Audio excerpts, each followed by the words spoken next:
예, 요한복음 10장 28절 말씀을 함께 보겠습니다. 요한복음 10장 28절입니다. 내가 저희에게 영생을 주노니 영원히 멸망하지 아니할 터이요 저희를 내 손에서 빼앗을 자가 없느니라. 오늘은 요한복음 10장 28절을 중심으로 해서 영생의 의미와 실체에 대한 주제로 말씀을 상고해 보기를 원합니다. 우리가 영생이란 무엇인지, 또 어떻게 영생을 얻을 수 있는지, 그리고 영생의 결과는 무엇인지, 왜 영생을 얻어야 하는지, 그리고 영생의 의미와 영생의 실체에 대해서 함께 진리의 말씀을 살펴보겠습니다. 아마도 모든 사람들이 가장 추구하는 것은 건강하게 오래오래 사는 것이라고 생각이 됩니다. 그래서 수명을 연장하려고 하는 그런 노력들이 끊임없이 지속되고 있는데, 첨단 과학자들도 이제 이 큰 과제 중에 하나로 삼고 연구하고 있다고 하는 것을 우리가 알 수 있습니다. 건강식품을 개발하고 노화를 방지하고 DNA 유전자를 연구하는 등 수많은 노력을 기울이고 있는 그런 것을 볼 수 있습니다. 그 결과로 과거에는 평균 수명이 40세 정도였던 것이 이제는 80여 세로 늘어났습니다. 그리고 또한 지금은 100세 시대라고 하지 않습니까? 거기서 그치는 것이 아니라 최근에 과학자들은 또 이제 130세 시대가 시작됐다고 얘기하기도 합니다. 그걸로 끝나는 것이 아니라 지금 계속 지속되고 있는 연구 분야 중에서 특별히 인공지능 AI 분야에서 뛰어난 과학자들만이 가지고 있는 구글에서는 최근에 500세 시대를 목표로 연구를 하고 있다고 합니다. 그것이 가능하다고 하는 얘기를 하면서 말입니다. 이렇듯이 사람들은 조금이라도 더 살기 위해서 안간힘을 쏘고 있습니다.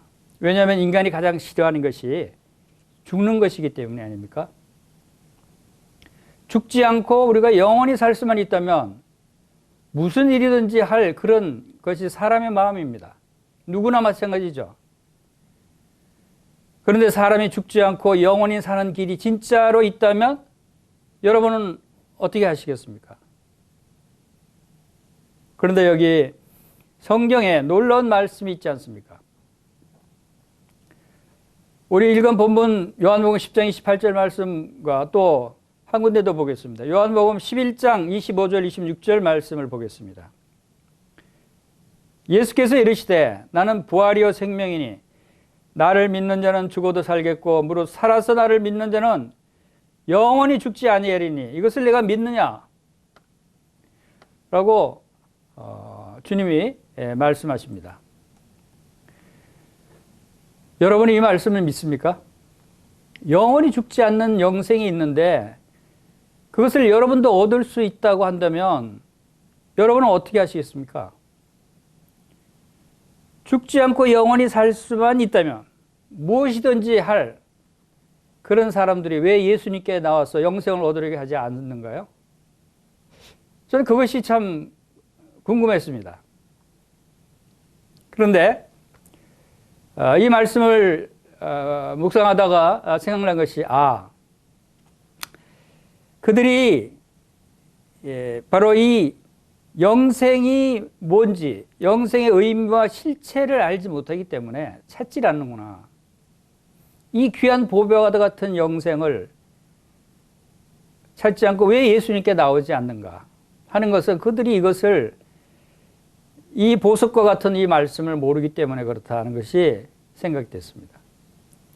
이 말씀은 길이요 진리요 생명 되신 하나님의 아들 예수 그리스도께서 친히 말씀하신 것입니다.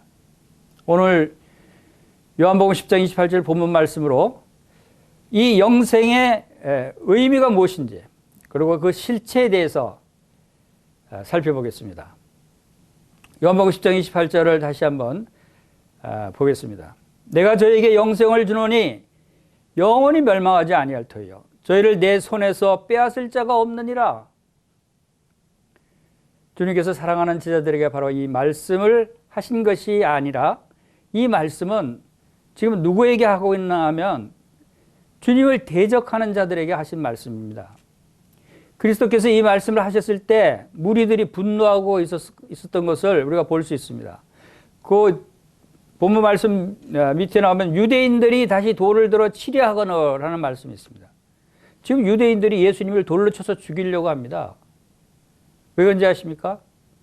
신성모독이라는 겁니다. 예수님이 바로 내가 아버지 하나님과 하나다. 하나님의 아들로 왔다.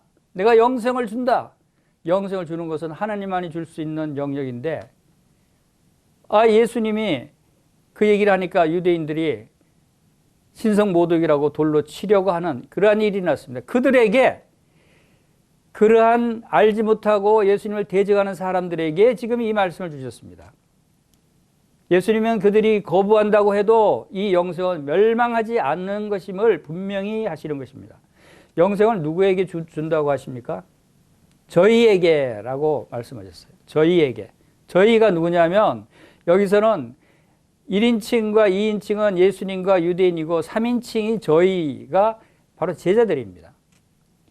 저희는 그리스도께서 택하시고 부르신 성도들을 말하고 있는 것을 알 수 있습니다. 그리고 내 양은 내 음성을 들으며 나는 저희를 알며 저희는 나를 따르느니라. 이 말씀은 예수님을 믿고 거듭난 성도들에게 주시는 말씀이다 라고 하는 것을 우리는 여기서 알 수 있습니다. 그래서 오늘 이 본문의 말씀은 우리들에게 첫째로 성도들의 과거의 상태를 말해주고 있습니다. 둘째로 성도들에게 현재의 상태를 말해줍니다. 셋째로 성도들에게 성도들의 미래에 관한 것을 분명하게 나타내고 있다는 것을 우리가 발견할 수 있습니다. 그래서 첫 번째 본문은 하나님의 사람들의 과거에 관한 그 중요한 내용을 함축하고 있는데 그것이 바로 내가 저희에게 영생을 주노니라고 말씀하신 것은 과거에는 영생이 없었다는 것이 암시되어 있는 것입니다.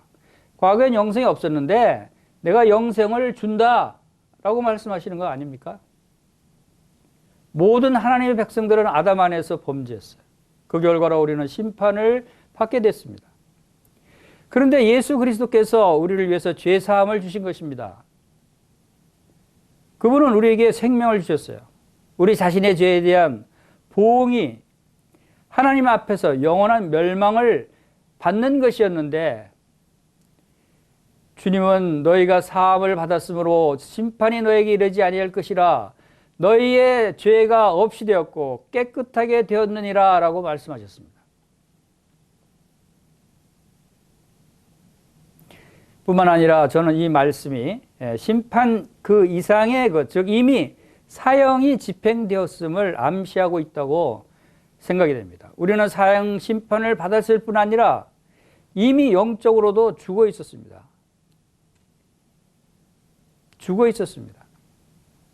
그런데 예수님께서는 당연히 취하셔야 할 우리의 목숨을 살려주셨습니다. 전에는 우리가 누리지 못했던 그런 생명을 이제 나누어 주신다는 것입니다. 본문에 우리가 영적으로 죽어 있었다는 것이 내포되어 있는 것을 우리가 발견하게 되죠. 뿐만 아니라 우리 에베소서 2장 1절을 보겠습니다. 에베소서 2장 1절에서 또 분명한 말씀을 하십니다. 너희의 허물과 죄로 죽었던 너희를 살리셨도다 라고 말씀하셨습니다. 죽었던 너희를 살리셨도다. 여러분 죽었습니까? 지금 우리의 생각과 우리의 상식과는 매우 다른 측면에서 말씀하시는 것입니다. 어떤 사람들은 이 말씀을 보면서 아니 뭐라고요? 우리가 죽었다고요? 당신이 실수하는 거 아닙니까? 라고 얘기합니다. 그럴 수 있죠. 너희가 죽었다. 아니 지금 살아있는데 왜 죽었다 그러냐? 그런 말을 할 수 있습니다. 그런데 그들이 몰라서 그런 거예요. 그리고 또 이렇게 얘기합니다. 아마 그들은 단지 조금 아파서 좀 약해 있는 거 아닌가, 아니면 약간의 생명력과 힘이 그래도 남아있지 않았을까요? 라고 말하기도 합니다. 그러나 말씀은 아니다. 너희는 허물과 죄로 죽었다. 라고 분명하게 말하고 있는 것을 우리가 보게 됩니다.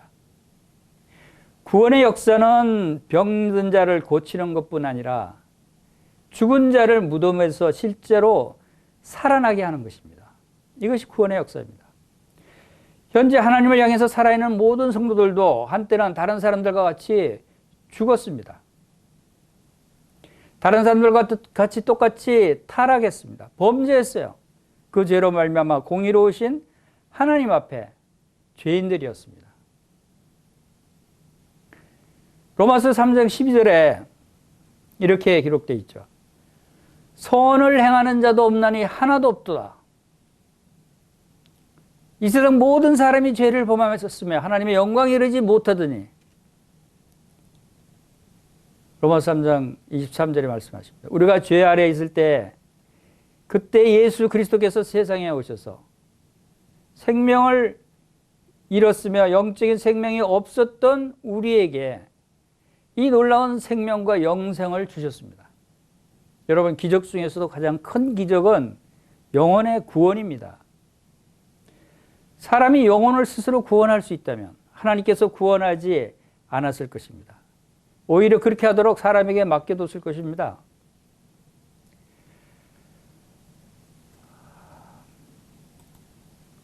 영적으로 죽은 자들이 스스로 살아날 수 있다면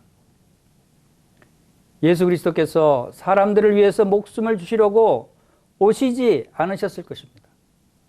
목숨을 주시려고 오시지 않으셨습니다.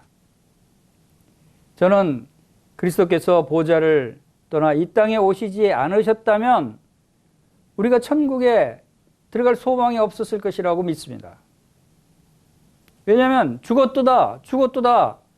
죽었도다라고 분명하게 말씀하고 있습니다.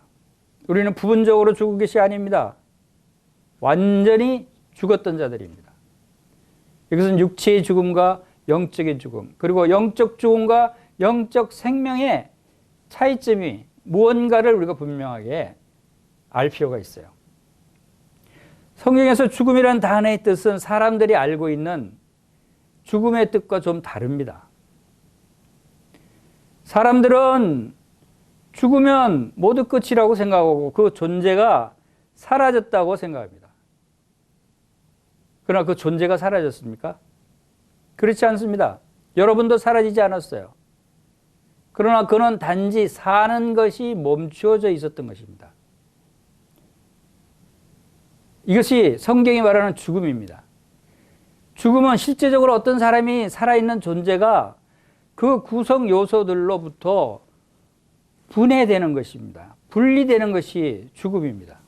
우리가 죽을 때는 우리 영혼이나 몸이 없어지지 않고 다만 몸과 영혼이 서로 분리되는데, 이렇게 분리되는 것이 곧 죽음이라고 우리가 얘기하는 것입니다. 여러분, 사람이 죽으면 영혼이 몸을 떠나가면 우리 몸은 죽었다 그럽니다. 사람이 죽으면 뭐라 그러죠? 돌아가셨습니다 하죠. 영혼은 하나님께로 돌아갔다 그러고 몸은 무덤에 있는 것입니다. 영혼이 몸을 떠나가면 육신의 생명은 사라지고 죽는 것입니다. 육신의 생명은 바로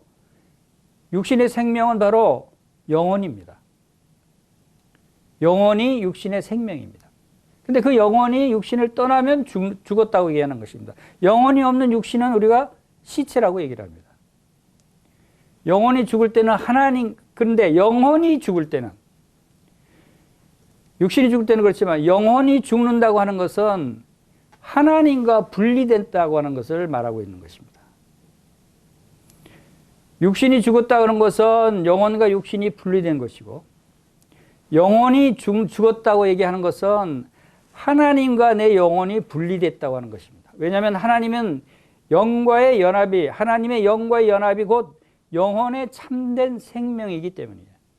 아담이 당한 것이 바로 이런 죽음입니다. 모든 회개치 않은 백성들이 당해야 할 것도 바로 이런 죽음입니다.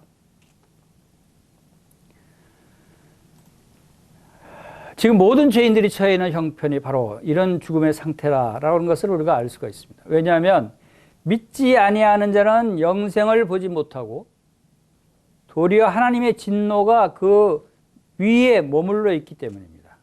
믿지 않는 자는 영생을 보지 못합니다.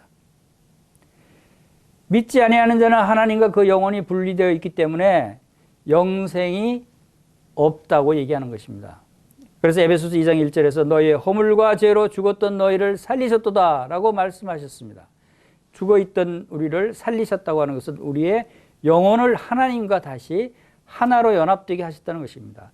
영생을 얻은 성도들도 믿기 전에는 과거에는 이와 같이 영적으로 완전히 하나님과 분리됐기 때문에 영적으로 죽어있는 상태였습니다. 하나님이 인간의 몸을 입고 이 땅에 오셔서 십자가에서 죽으시고 성령 하나님이 인간의 마음속에 들어와서 다시 하나로 연합된 것입니다. 그렇게 하지 않으면 영생을 줄 수가 없는 것입니다. 우리 요한복음 11장 26절 말씀 보겠습니다. 무릇 살아서 나를 믿는 자는 영원히 죽지 아니하리니 이것을 내가 믿느냐라고 말씀하셨죠. 살아서 나를 믿는 자는 영원히 죽지 않는다. 그래서 믿으면 왜 영원히 죽지 않느냐? 이것을 우리가 알아야 돼요. 왜 예수를 믿어야 영생을 얻는가 하면 그래야만 하나님의 성령이 우리의 영혼과 하나로 연합되기 때문입니다. 하나로 내 영혼과 하나님의 영이 하나로 연합되면 내 영혼은 이제 살았다라고 얘기하는 것입니다. 영생을 얻었다라고 얘기할 수 있는 것입니다. 그래서 요한일서 5장 11절, 12절 말씀도 보겠습니다. 또 증거는 이것이니 하나님이 우리에게 영생을 주신 것과 이 생명이 그의 아들 안에 있는 그것이니라. 아들이 있는 자에게는 생명이 있고 하나님의 아들이 없는 자에게는 생명이 없느니라 라고 말씀하십니다. 하나님의 아들과 생명이 무슨 관계입니까? 왜 하나님의 아들이 있는 자에게는 생명이 있다고 하고 하나님의 아들이 없는 자에게는 생명이 없다고 합니까? 이것은 아까 말씀드린 대로 하나님의 아들을 믿고 하나님의 아들이 내 안에 있는 사람은 나의 영혼과 하나님의 아들의 영, 하나님의 영, 성령님이 하나로 연합되기 때문에 살아있는 것입니다. 그렇게 성령님이 내 안에 들어와셔서 하나님의 영과 내 영이 하나로 연합되기 위해서는 하나님의 아들이 필수적으로 있어야 되는 겁니다. 하나님의 아들이 바로 영생입니다. 예수님이 영생이기 때문에 그분을 영접하면 예수님의 생명이 내 안에 들어와서 나의 생명이 되는 것입니다. 예수님이 나의 생명입니다. 이것이 영생의 실체입니다. 예수님과 영생은 떨어져서 생각할 수가 없는 것입니다. 왜냐하면 예수님이 영생이기 때문에 예수님이 내 안에 계신다는 것이 내가 영생을 갖는 것입니다. 놀라운 말씀이죠. 로마서 6장 23절에 이렇게 말씀하십니다. 죄의 삭은 사망이요 하나님의 은사는 예수 그리스도 우리 주 안에 있는 영생이니라. 죄의 대가는 죽음이지만 하나님이 우리에게 주신 선물은 예수 그리스도 안에 있는 영원한 생명입니다. 이 영생은 선물로 주셨다는 것입니다. 요한일서 5장 13절에도 내가 하나님의 아들의 이름을 믿는 너희에게 이것을 쓰는 것은 너희로 하여금 너희에게 영생이 있음을 알게 하려 함이라. 여러분 영생이 있음을 압니까? 어떻게 알죠? 바로 이 하나님의 말씀을 통해서. 어떤 사람들은 우리가 어떻게 영생이 있음을 어떻게 압니까? 영생이 뭐 보입니까? 보여주세요. 내가 당신이 영생이 있는 거 뭐 보여줘봐요. 영생이 뭐예요? 이렇게 얘기하는 사람들이 있어요. 그것은 이 영생이 비밀이기 때문에 아무나 알 수 있는 것이 아닙니다. 영생은 하나님의 아들 예수 그리스도 안에 있는 것입니다. 예수 그리스도를 믿고 아는 자가 곧 영생을 가진 자입니다. 그래서 계시록 3장 12절에 볼지어다 내가 문 밖에 서서 두드리노니 누구든지 내 음성을 듣고 문을 열면 내가 그에게로 들어가 그와 더불어 먹고 그는 나와 더불어 먹으리라 라고 하십니다. 바로 주님의 음성을 듣고 내 마음 문을 열면 예수님이 바로 내 안에 들어오신다는 것입니다. 그리고 들어와서 함께 더불어 먹고 더불어 먹으리라 하는 것은 함께 산다는 것입니다. 그것이 생명이 있다는 것입니다. 생명이라는 것입니다. 그것이 영생이라는 것입니다. 영생은 내 안에 들어오신 그리스도와 함께 먹으며 영원히 사는 것입니다. 사람이 영생에 관여할 수 있다면 영생이 예수님의 특별하신 사역이 되지 않았을 것입니다. 오직 사람의 능력은 없고 하나님의 은혜만이 역사하시는 겁니다. 조금만 생각해 보면 영생은 하나님의 공로입니다. 이런 것을 알 수 있습니다. 사람의 공로가 아니라는 점을 말씀에서 알 수 있는 것입니다. 왜냐하면 영생은 우리에게 준다고 말씀하고 있지 않습니까? 저에게 영생을 주노니라고 말씀하시고 있지 않습니까? 우리가 받는 것입니다. 선물은 값을 내는 것과 반대죠. 선물로 받는 것에는 값이 없습니다. 우리가 선물을 받는다면 그것은 빚이 아니며 만일 빚이라고 생각하면 그것은 더 이상 선물이 아니죠. 우리는 다 영생의 공로가 없습니다. 또한 공로를 세울 수도 없습니다. 그저 단순한 육신의 생명도 우리 하나님의 선물 아닙니까? 우리의 공로가 아무것도 없는 것입니다. 사람이 행위로 열심히 그것을 구한다 해도 율법의 행위로도 얻을 수 없는 것이 영생입니다. 사람은 오직 죽음에나 기여할 수 있을 뿐이죠. 죽음에는 기여하지 않습니까? 죄가 바로 죽음에 기여하는 것이죠. 생명은 하나님의 전적인 선물이다라고 하는 것을 우리는 기억해야 됩니다. 그래서 로마서 6장 23절에 죄의 삭은 사망이요 하나님의 은사는 예수 그리스도 주 안에 있는 영생이라고 말씀하신 것입니다. 그리스도께서는 영원히 멸망치 아니할 터이요라고 말씀하십니다.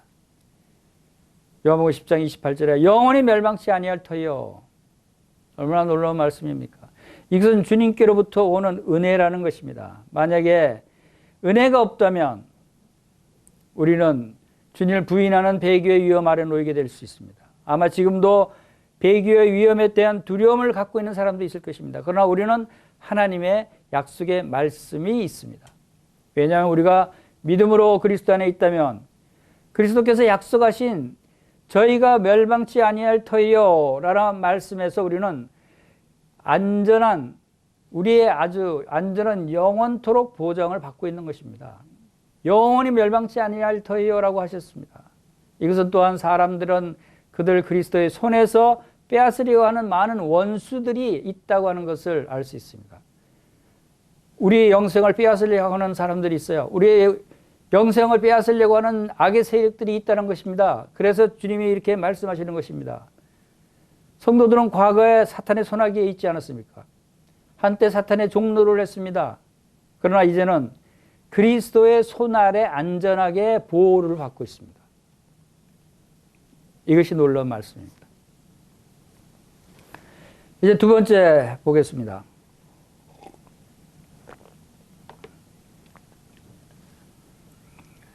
이제 요한복음 10장 28절 본문 말씀은 성도들의 현재 상태가 어떠한가에 대해서도 알려주고 있습니다.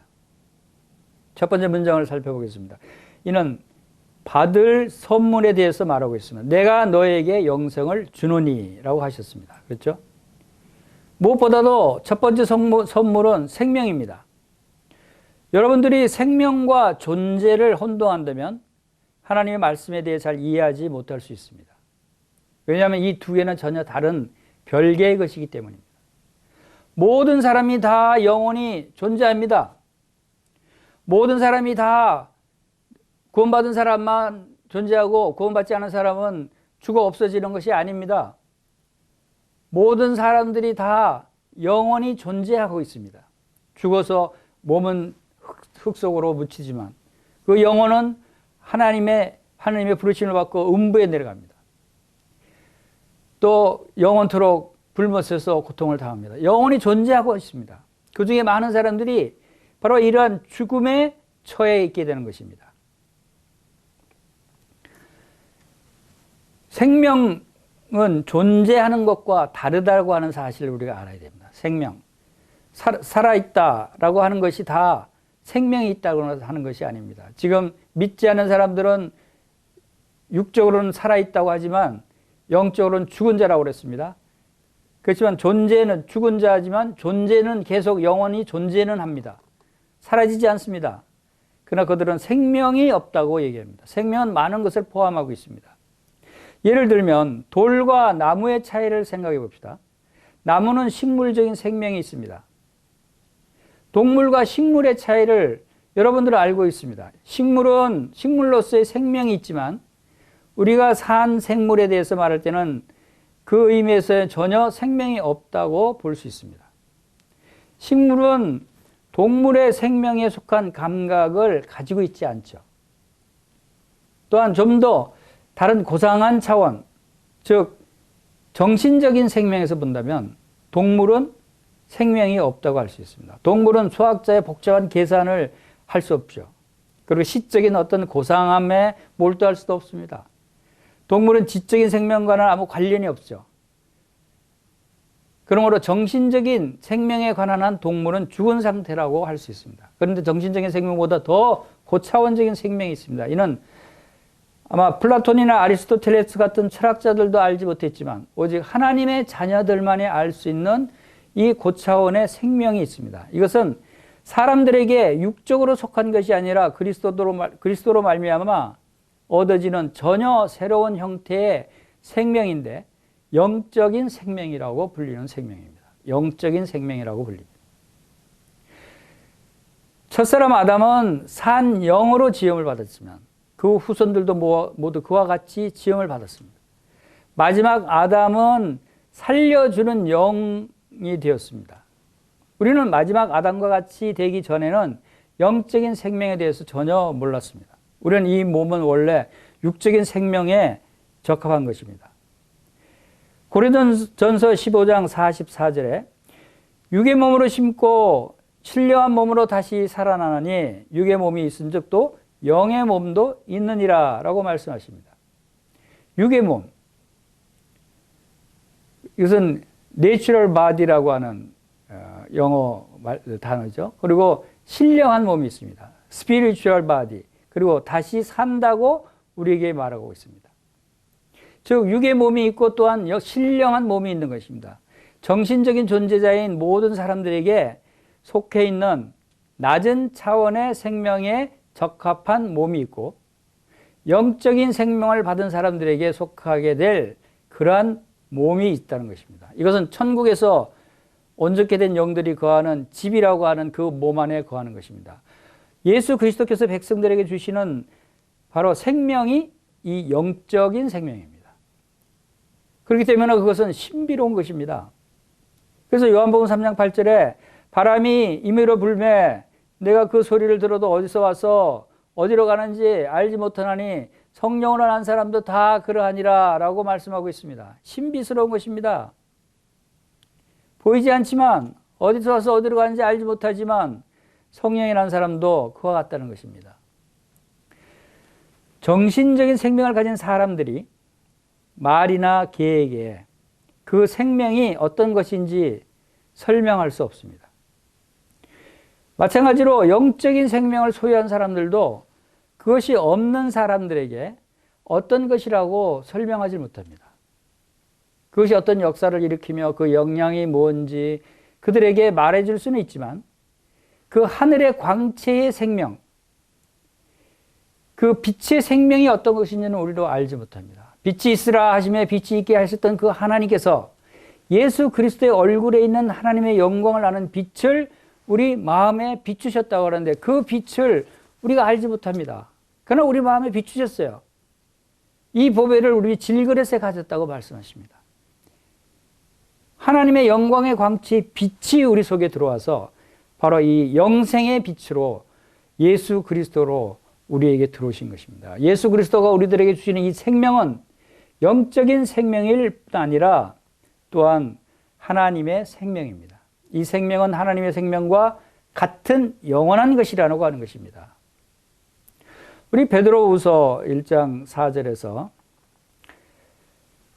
이로써 보배롭고 지극히 큰 약속을 우리에게 주사 이 약속으로 말미암아 너희로 정욕을 인하여 세상에서 썩어질 것을 피하여 신의 성품에 참여하는 자가 되게 하려 하셨으니 라고 말씀하셨습니다. 신의 성품에 참여하는 자가 되게 하셨으니 라고 말씀하고 있는 것입니다. 또한 베드로전서 1장 23절에서는 너희가 거듭난 것이 썩어질 씨로 된 것이 아니요 썩지 아니할 씨로 된 것이니 하나님의 살아있고 항상 있는 말씀으로 되었느니라 라고 말씀합니다. 우리가 거듭났다라고 말씀하십니다. 영접하는 자 곧 그 이름을 믿는 자들에게는 하나님의 자녀가 되는 권세를 주셨다고 하신 하나님의 자녀로 다시 태어난 것입니다. 그런데 그것이 바로 살아계신 하나님의 말씀으로 거듭났다는 것입니다. 우리는 하나님과 같게 되지는 않지만 우리로 하나님과 같은 마음을 가지고 하나님의 말씀에서 살도록 해주는 성품을 받은 것입니다. 하나님이 우리를 사랑하시기 때문에 우리도 그분을 사랑합니다. 우리는 하나님이 지극히 거룩하시기 때문에 우리도 거룩해지려고 합니다. 하나님이 완전하시기 때문에 우리도 완전케 되기를 원합니다. 하나님이 선하시기 때문에 우리는 선을 행하는 것을 기뻐합니다. 우리는 새로운 환경 속으로 들어가는 것입니다. 우리는 과거의 단순한 정신적인 능력의 영역에서 벗어나고 영적인 능력이 우리 하나님과 닮게 만들어주는 것입니다. 하나님께서 창세기 1장 26절에서 우리의 형상을 따라 우리의 모양대로 우리가 사람을 만들자라고 말씀하셨습니다. 이 형상을 아담이 잃어버렸지만 그리스도께서 회복하셔서 아담이 범죄했을 때 잃었던 그 생명을 우리에게 다시 주신 것입니다. 하나님은 아담에게 네가 먹는 날에는 정령 죽으리라고 말씀하셨는데 그런 의미에서 아담은 바로 심판이 내려진 것입니다. 아담은 그가 선악과를 먹는 순간에 영적으로 죽었습니다. 이 오랫동안 잃었던 생명을 예수 그리스도께서 저를 믿는 영혼들에게 회복시켜 주신 것입니다. 이 생명은 또한 하늘의 생명입니다. 이것은 천국에서 계속되고 펼쳐지는 것과 동일한 생명입니다. 그러므로 그리스도에는 죽지 않습니다. 주님께서 어떻게 말씀하십니까? 예수께서 이르시되 나는 부활이요 생명이니 나를 믿는 자는 죽어도 살겠고 무릇 살아서 나를 믿는 자는 영원히 죽지 아니하리니 이것을 내가 믿느냐라고 요한복음 11장 25절에서 말씀하시지 않았습니까? 예수님을 믿는 자는 영원히 죽지 아니하리라고 하셨습니다. 영생을 얻으리라고 하시는 것입니다. 영원히 죽지 않는 것, 영원히 생명을 소유하는 것. 정신적인 생명이 죽지 않습니까? 아닙니다. 그렇지 않습니다. 육체적인 생명이 죽지 않습니까? 아닙니다. 육체적인 생명은 죽습니다. 그러나 영적인 생명은 죽지 않습니다. 그것은 예수 그리스도께서 죽지 않는 것과 동일합니다. 그것은 이 전국에서 있을 영원한 생명이고 지금도 우리가 이 영원한 생명을 소유하고 있다고 하는 것입니다. 그것을 예수님이 분명하게 우리에게 말씀하고 있는 것입니다. 우리는 혈과 육으로 천국에 들어갈 수가 없습니다. 다만 영적인 생명의 영향을 입어 변화되고 온전하게 된 몸으로 들어가는 것입니다. 고린도전서 15장 50절에 혈과 육은 하나님 나라를 유업으로 받을 수 없고 또한 썩는 것은 썩지 아니하는 것을 유업으로 받지 못하느니라는 말씀이 있습니다. 그러면 천국에 들어갈 나, 곧 나 자신은 누구입니까? 여러분들이 그리스도 안에서 새로운 피조물이라면 새로운 피조물, 오직 그 새로운 피조물이 천국에 들어갈 것입니다. 또한 여러분들이 이 세상에 살고 있는 바로 그 거듭난 생명으로 하나님과 교제하던 생명과 가난한 자를 도와주고 선을 베풀던 그런 생명과 또 여러분들도 예수님을 믿게 했던 그 생명, 이 거듭난 생명이 천국에 들어갈 생명입니다. 그러므로 만일 이 거듭난 생명이 없다면 여러분들은 천국의 생명을 소유하지 않은 것입니다. 또한 죽은 영혼은 거기에 들어갈 수도 없습니다. 오직 산 사람들만이 산자의 나라에 들어갈 수 있습니다. 고린도전서 15장 49절에 우리가 흙에 속한 자의 형상을 입은 것 같이 또한 하늘에 속한 자의 형상을 입으리라고 하셨습니다. 지금 우리 안에는 하늘의 생명이 숨쉬고 있는 것입니다. 사람들은 우리의 이 신비한 거듭난 생명을 알지 못할 것입니다. 골로새서 3장 3절에 이렇게 기록되어 있습니다. 이는 너희가 죽었고 너희 생명이 그리스도와 함께 하나님 안에 감추어졌음이라고 말씀하십니다. 하나님 안에 감추어져 있는 생명입니다. 이 생명은 비밀의 생명이라는 것입니다. 이것은 우리들 자신에게도 신비한 것이고 기이한 것입니다. 그래서 많은 사람들이 이 영생을 알지 못하고 이것을 얻기 위해서 예수님께로 나오지 않는 것입니다. 이 귀한 생명, 영생의 가치를 안다면, 아니 불로초를 찾으러 다니고 수많은 것들을 오래 살기 위해서 좋은 것을 찾고 많은 투자를 하는 사람들이 왜 이 좋은 영생이 있다는 것을 안다면 왜 예수님께 안 나오겠습니까? 이것을 알지 못하기 때문에 그래요. 새 생명을 소유한 사람은 마음 변화가 됩니다. 가정에서도 새로운 사람이 되고 또 그 아내와 가족들도 그것을 보게 됩니다. 또 회사에서 업무에서도 다른 사람들과는 다르게 변화된 모습을 나타내죠. 이웃들과 관계에서도 하나님과의 관계에서나 어느 면에 봐서도 완전히 변화된 사람입니다. 그는 왜냐하면 새로운 피조물이기 때문입니다. 이 새로운 피조물의 가치를 드러내야 되는 것입니다. 그것을 올바로 드러내서 주위의 이웃들이 알 때 그들도 나도 이 귀한 것을 갖고 싶습니다. 이 영생을 받고 싶습니다. 영원히 살고 싶습니다. 라고 찾아오지 않겠습니까? 그는 자기 안에 부어진 새롭고 신기한 생명이 그를 다른 사람들과 다르게 만들었다는 것을 느끼면서 또 세상 사람들 속에서 자기가 낯선 객이 됐다는 것을 느끼면서 생활하는 것입니다. 왜냐하면 새로운 사람이기 때문에. 기존의 세상 사람들과는 다른 낯선 객이 된 것을 느낄 수밖에 없습니다. 그래서 요한일서 3장 2절에 사랑하는 자들아 우리가 지금은 하나님의 자녀라 장래에 어떻게 될 것은 아직 나타나지 아니했지만 그가 나타내심이 되면 우리가 그와 같을 줄을 아는 것은 그의 계신 그대로 볼 것을 이남이니 라고 말씀을 하십니다. 본문에서 우리가 받은 이 생명을 수식하는 단어가 하나 있습니다. 즉 내가 저희에게 영생을 주노니. 영생은 영원한 생명, eternal life라고 하는 영원한 생명입니다. 이 영원한은 다함이 없는 것을 뜻합니다. 영원하다. 그리스도께서 사람에게 하나님의 생명을 부어주시면 그 생명을 빼앗을 수 없다고 하셨습니다. 그리고 또한 죽을 수도 없고 또 소멸이 불가능하다고 말씀하십니다.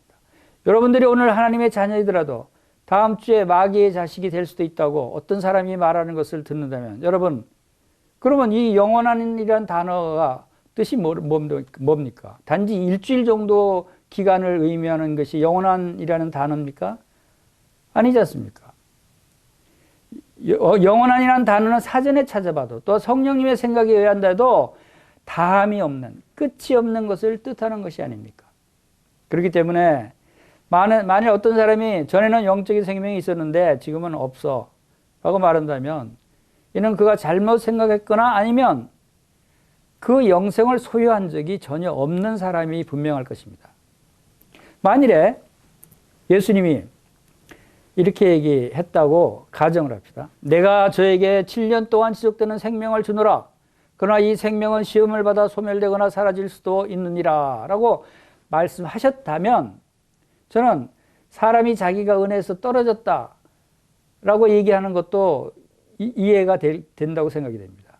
그러나 그렇게 말씀하시지 않았어요.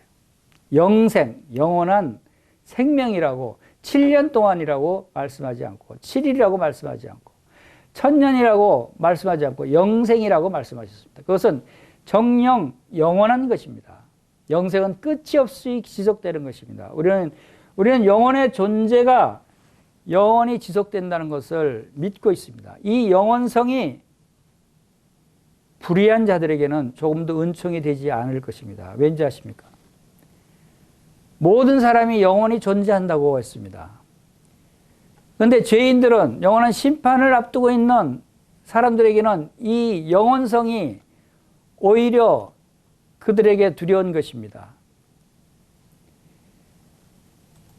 존재의 불멸성, 이것은 모든 사람이 다 갖고 있지만 어떤 사람들에게는, 특히 죄인들에게, 불의한 자들에게는 무서운 저주가 될 수 있다는 것입니다.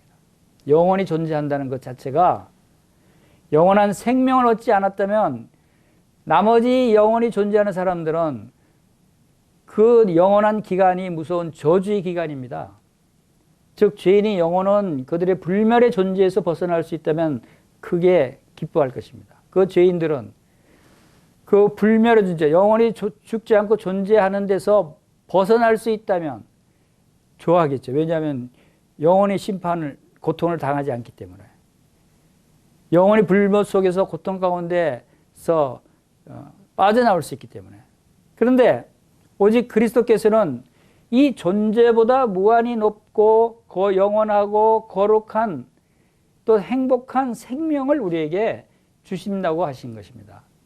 존재하는 것은 저주일 수 있지만 생명은 축복인 것입니다. 이 생명은 세상에서 시작됩니다. 내가 저희에게 영생을 주노니 라고 하셨어요.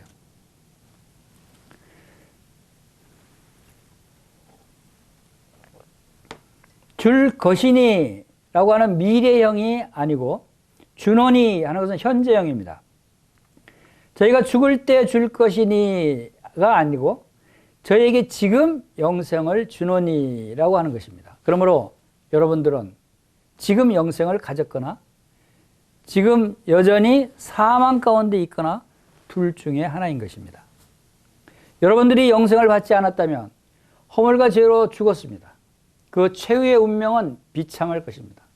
그러나 하나님이 여러분에게 영생을 주셨다면 여러분들은 주의를 에워싼 음부의 무리들과 세상의 시험들, 여러분들을 죽이려고 하는, 잡아먹으려고 하는 으르렁거리는 그런 악한 세력들을 무서워하지 마십시오. 두려워하지 마십시오. 이것은 영원하신 하나님이 여러분에게 피난처가 되십니다. 여러분은 영원하신 팔 아래 있기 때문입니다. 이 생명은 주의 백성 각 사람에게 값없이 베풀어 주시는 선물입니다.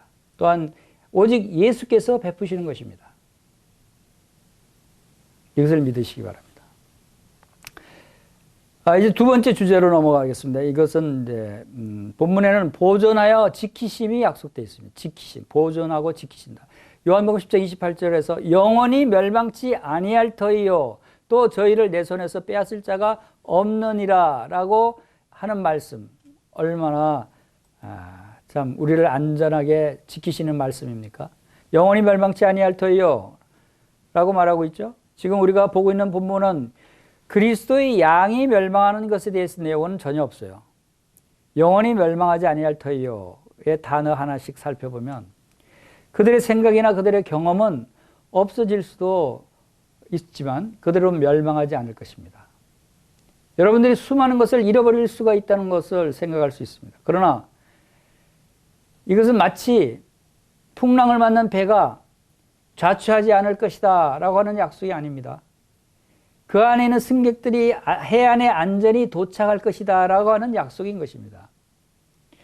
또한 이것은 마치 집이 화재를 당하지 않을 것이라는 약속이 아닙니다.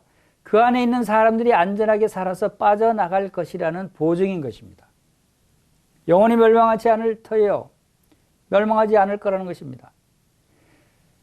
아마 그들은 거의 멸망에 가까이 이를 수도 있을 것입니다. 그러나 저희는 영원히 멸망하지 않을 것입니다.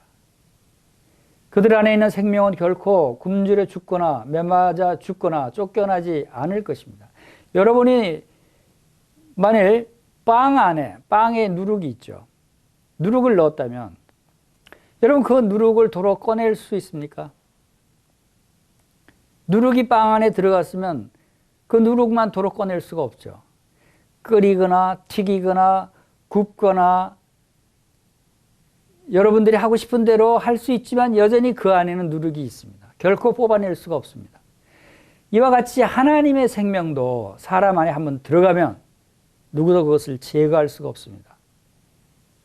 갖은 고문을 한다 그래도, 사자밥이 된다 할지라도, 불 속에 태워진다 할지라도 그 영생을 제거할 수가 없는 것입니다.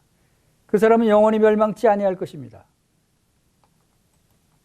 혹시 그가 스스로 그렇게 생각하거나 마귀가 그에게 멸망할 것이라고 속삭이거나 그의 위로가 끊어지거나 또 자기에 대한 의심과 두려움을 가득 안고 임종에 들거나 할지라도 그럼 영원히 멸망하지 않을 것입니다. 이제 이 영원이라는 단어가 무슨 뜻인지를 우리는 알 수 있을 것 같습니다. 우리는 이 보존하심이 어느 때까지 계속하는지를 봅시다. 이 영원히 멸망하지 않을 것이요. 그런데 말이죠. 그들이 매우 나이가 지극하도록 살았는데 노년에 범죄하게 되었다면요. 그래도 그들은 영원히 멸망하지 않을 것입니다. 혹시 그들이 전혀 생각지 않은 점에서 공격을 받거나 시험에 포위를 당하게 된다면요. 그래도 그들은 영원히 멸망하지 않을 것입니다. 어떤 사람이 하나님의 자녀인데도 지옥으로 간다면요. 그가 영원히 멸망할 수 없는데 어떻게 그렇게 되겠습니까? 그것은 그렇게 될 수가 없는 것입니다. 영원히는 시간과 영혼을 포함합니다. 삶과 죽음을 포함합니다. 산과 골짜기, 폭풍과 고요 모두를 포함한 것이 영원이라는 단어입니다. 영원히 멸망하지 않을 터예요. 어떤 형편에서도 영원하신 팔이 안전하게 우리를 지켜주신다고 하는 것입니다. 전능하신 하나님의 날개 밑에 있을 때만이 그 역병으로 그들을 치지 못하고 낮이 그 근심으로 그들을 파괴하지 못합니다. 이사야서 43장 2절에는 이렇게 놀라운 말씀이 기록되어 있습니다. 네가 물 가운데 지날 때 내가 너와 함께 할 것이라.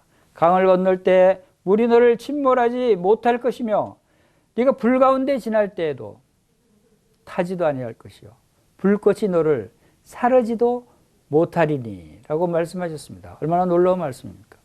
성도들은 영원히 멸망하지 아니할 것입니다. 이것은 하나님의 말씀입니다. 하나님의 말씀이라는 것은 민수기 23장 19절에 하나님은 사람이 아니시니 거짓말을 하지 않으시고 인생이 아니시니 후회가 없으시도다. 어찌 그 말씀하신 바를 행하지 않으시며 하신 말씀을 실행하지 않으시랴 라고 하셨습니다. 거짓말을 하지 않는 하나님이십니다. 반드시 약속을 지키는 신실하신 하나님이십니다.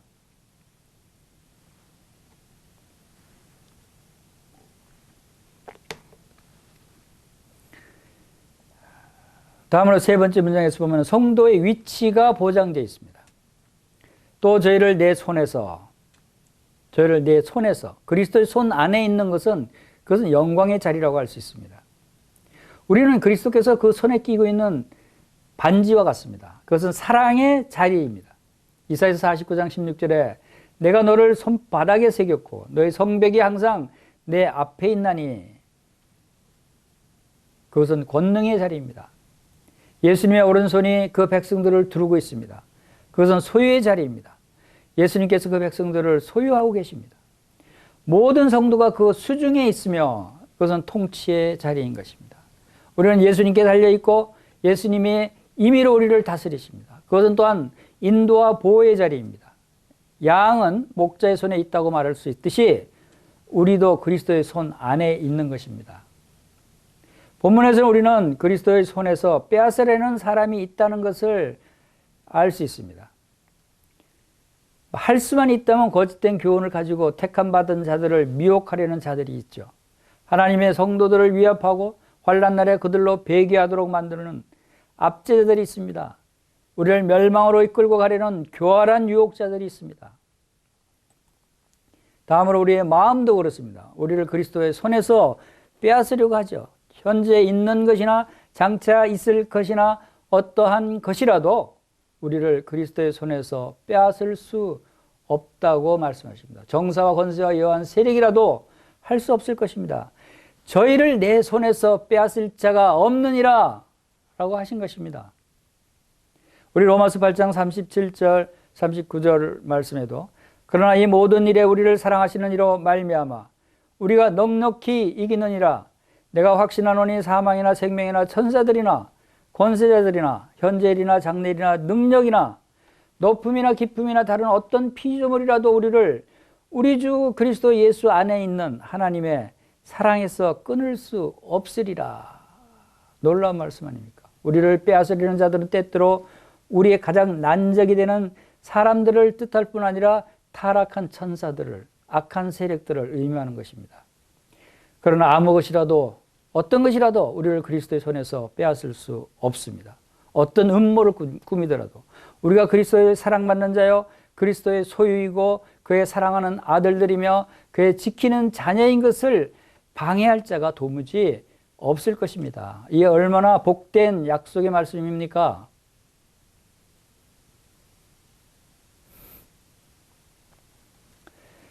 이제 세 번째 부분 보겠습니다. 성도들의 미래에 관한 주제를 살펴보겠습니다. 성도들의 미래도 바로 이 요한복음 10장 28절에 나타나 있습니다. 하나님께서 여러분들에게 영생을 주셨다면 그 영생 안에는 모든 미래가 포함될 것입니다.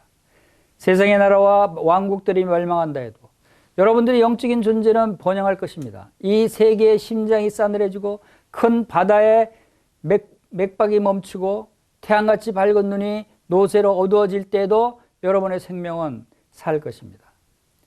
여러분은 영원한 생명을 소유했습니다. 온 세계가 없어지고 아무것도 남지 않을 때에도 여러분들은 안전할 것입니다. 이것은 여러분들이 영생을 소유했기 때문입니다. 여러분들은 하나님이 존재하시는 것 같이 여러분도 영원히 존재하는 것입니다. 영원한 생명, 이 영생이라는 말이 얼마나 놀라운 영광의 길입니까? 이는 내가 살았고 너희도 살겠음이라고 하신 그리스도께서 말씀하신 이 말씀이 얼마나 우리에게 복된 말씀입니까? 그리스도가 있는 곳에는 행복한 영혼이 있습니다. 여러분들이 그 행복한 영혼이 될 것입니다. 다음 문장도 역시 미래를 밝혀주는 것이 아닙니까? 영원히 멸망치 아니할 것이요. 미래에는 우리는 멸망치 않습니다. 성도들은 영원히 거할 것입니다. 성도들의 성품은 하나님 닮기를 쉬지 않고 지속될 것입니다. 이렇게 해서 오늘 영생의 의미와 실체에 대해서 살펴봤습니다. 이것들을 잠깐 요약해 보면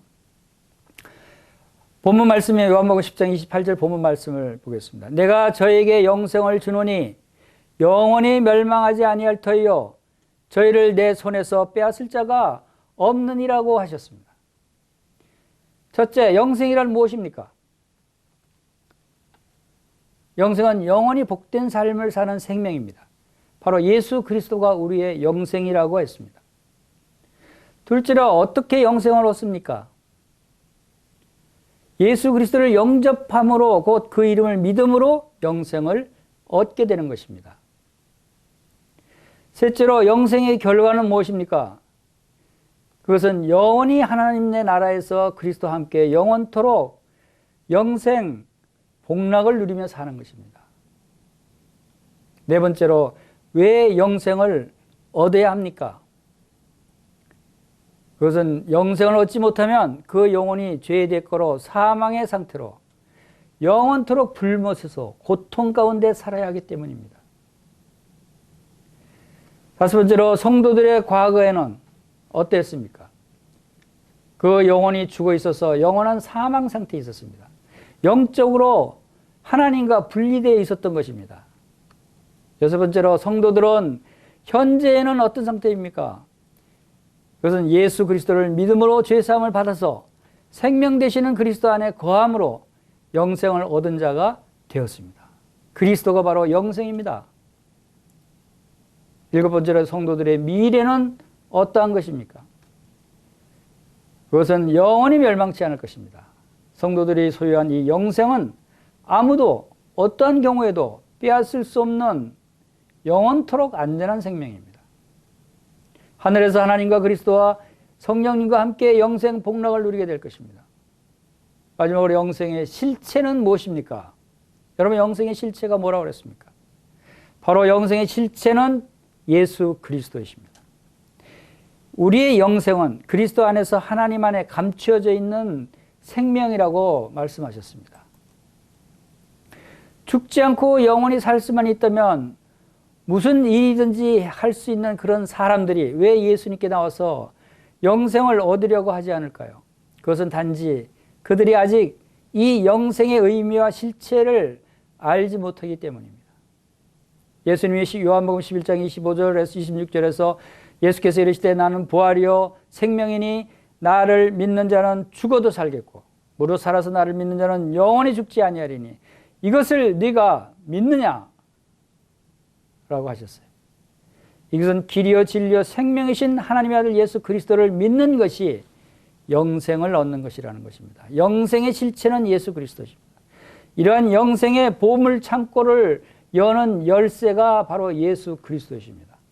그러므로 예수 그리스도만을 온전하게 바라보고 믿는 여러분 되시길 바랍니다. 오늘 여러분 모두가 내가 저에게 영생을 주노니 영원히 멸망치 아니할 터이요 또 저희를 내 손에서 빼앗을 자가 없느니라고 하시는 이 주님의 말씀에 아멘, 저에게 영생을 주셔서 감사합니다 주님 라고 응답하시는 여러분 되시기를 기도합니다. 아멘.